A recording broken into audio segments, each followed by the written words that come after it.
Hello, my name is Allison Carmen, and welcome to my podcast, 10 Minutes to Less Suffering. And the name of today's podcast is Why Are We So Afraid of What We Don't Know? And if many of us think about it, that's where most of our stress and our worry and our fears come from. Because we believe if we actually knew what was going to happen next, we would be safe and secure. And if I think about it, since my husband left me 4 years ago, there's one question that I have been asked more than any other. And it's not, how are you? It's not, are you financially okay? Are you sleeping? Are you able to recover?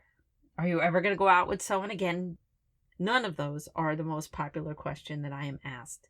The question I am asked the most is, how is it possible that you didn't know that he was leaving? And at first I felt very bad. Why do people ask me this question? I felt defensive at first. Did I do something wrong? Are they blaming me that I didn't work hard enough on my marriage? I just didn't understand. And every time it came up, I felt bad about myself. But after that question was asked, probably the 10th or the 11th time by somebody, I realized why people ask me that question. The reason why people ask me that question is if I didn't know that my husband was ready to leave me, if I lived with him, I shared a life with him, I shared kids with him, if I had no idea, that made them feel unsafe. They saw my marriage, they saw our relationship, they saw my life. It all looked great. I thought it was great. And again, if I didn't know, that means they could not know about their own life. So I'm sitting around feeling so bad that people are asking me the same question. But I was just really a mirror for their own fear and worry. And the truth is, I didn't know. I had no idea what was coming towards me. And I know I've talked about this before, but I was sitting at my kitchen counter eating breakfast. We had just dropped both my daughters off for summer programs. And my ex-husband-to-be comes home and sits at the table and says, we need to talk. And I don't want to go over exactly what he said, but if you're interested, it's in my book, A Year Without Men, which was published in 2021. But the most important thing for this podcast is I didn't know. And when it hit me, I fell apart. I didn't think I was going to make it. I didn't know how I was going to go on. He was my family. He was my everything. He was my partner. And instead of people looking at me, even today, they see me functioning, they see me happy, they see I'm successful at my job, I'm successful in so many things that I do. And they don't say to me, how did you recover? How did you become so successful? How did you make your way back? That's not the question. The question still is, how did you not know? And I truly believe the reason that's the question is because we're all so afraid. We're all so afraid of what we don't know. And on top of that, we make what we don't know bad. And we don't realize that that level of fear and discomfort and worry of what we believe we don't know makes us cling to what we have in the present. And sometimes it makes us cling to something we don't even want.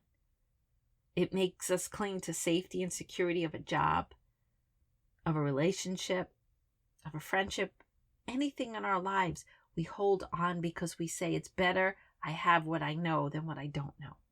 And so with all this bargaining in our lives, with opportunities and possibilities, the thought that we still might not know, that this thing we think is safe isn't, that this beautiful thing we built has no security, and that if we don't know, how are we going to hold on to it?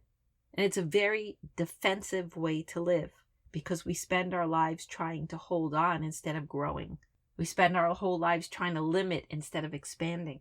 And we never stop to think that, is it possible that what we don't know can be wonderful, can be beautiful, can be amazing?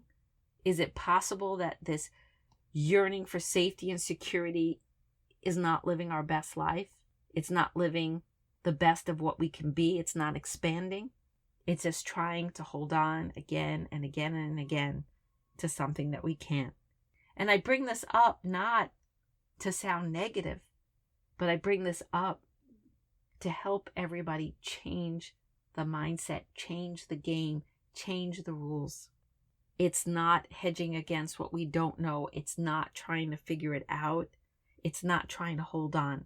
Our best lives are created by allowing ourselves not to know when there is no answer, allowing ourselves to dream in what we don't know and believe that so much more is possible for ourselves.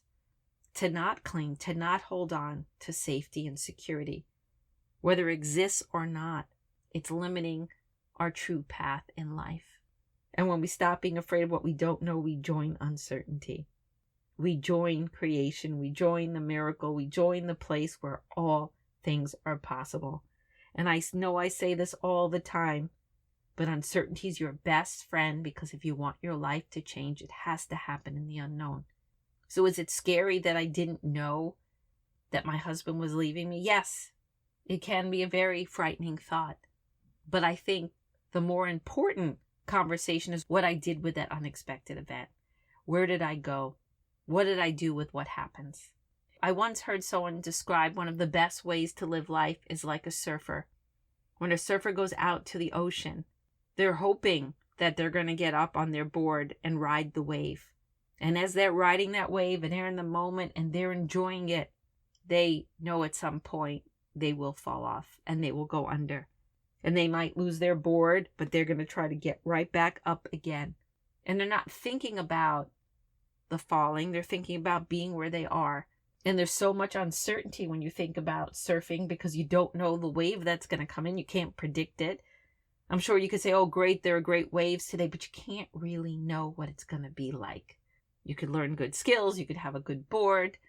You could strengthen your body, but you can't know what the waves will be. And it's their job to ride it as best as possible. So they're not thinking about not knowing. They're thinking about creating the best conditions for themselves.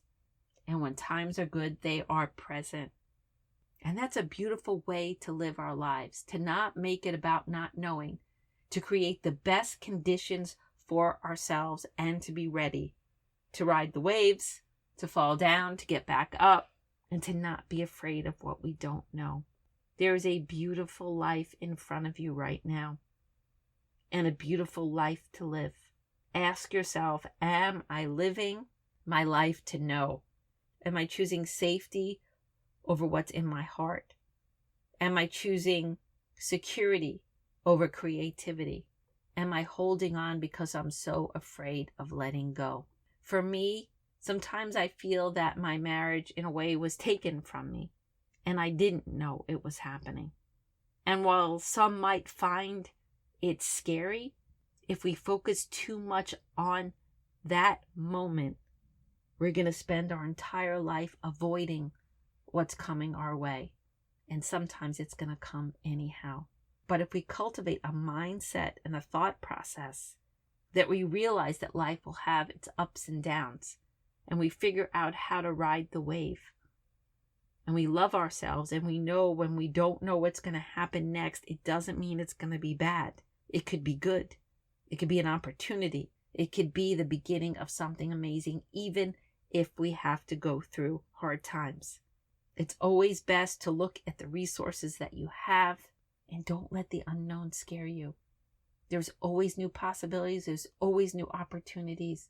It doesn't matter that we can't truly know what other people are thinking. We can know what we're thinking and how we feel and what we want and the future we want to create. When that becomes our focus, the unknown becomes less scary.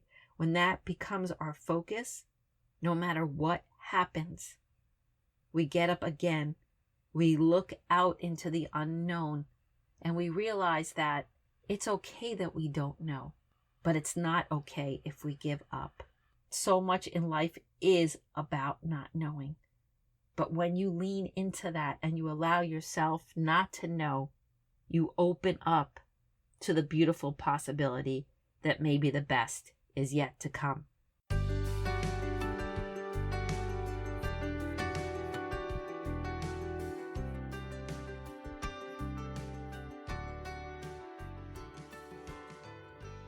Thank you for listening to this podcast today. If you'd like to get in touch with me, you could email me at allison@allisoncarmen.com. If you'd like to buy my books, The Gift of Maybe or Year Without Men, They're available to all major bookstores and online retailers. And if you like this podcast, you could subscribe and leave a comment.